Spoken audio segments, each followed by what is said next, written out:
இந்த அவையில் மட்டுமல்ல, அவர் கட்சியை சார்ந்தவர்கள், அவர் கட்சியினுடைய தலைவர்கள் வெளியிலும் இது பற்றி தொடர்ந்து பேசிக் கொண்டிருக்கிறார்கள். ஆனால் அனைத்தையும் இந்த அவையில் அவர் பதிவு செய்யல, வெளியில் பேசிக் கொண்டிருப்பதை.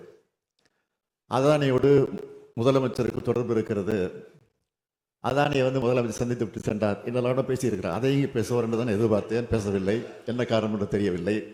ஒருவேளை உண்மை தெரிந்து விட்டது அவர்களுக்கும் என்பது காரணத்தினால் விட்டுவிட்டிருப்பார் என்று நான் கருதுகிறேன்.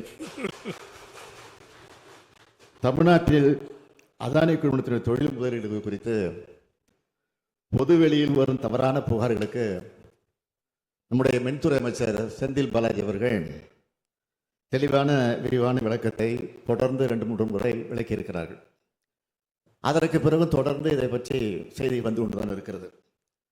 அதானி நிறுவனத்துடைய முதலீடுகளை வைத்து தமிழ்நாடு அரசுக்கு களங்கம் கற்பிக்கக்கூடிய நினைக்கக்கூடியவர்களுக்கு நான் எழுப்பக்கூடிய கேள்வி என்னவென்று கேட்டால், அதானி மீது சொல்லப்பட்டிருக்கக்கூடிய குற்றச்சாட்டுகள் குறித்து பாராளுமன்ற கூட்டுக்குழு விசாரணை அமைக்க வேண்டும், அந்த விவகாரம் குறித்து நாடாளுமன்றத்தில் விவாதிக்க வேண்டும் என்று நாடாளுமன்றத்தில் இந்தியா கூட்டணி கட்சிகள் முழக்கம் எழுப்பி வருகின்றன. திமுக மீது குறை சொல்லிக் கொண்டிருக்கக்கூடிய பாஜகவோ பாமகவோ இந்த கோரிக்கையை ஆதரிக்க தயாராக இருக்கிறதா? நாடாளுமன்றத்தில் நாங்கள் நாடாளுமன்றத்தில் வைக்கக்கூடிய கோரிக்கையை ஆதரித்து நீங்கள் இது குறித்து விளக்கி பேச தயாராக இருக்கிறீர்களா என்ற கேள்வி மாத்திரம் நான் இப்போது கேட்க விரும்புகிறேன்.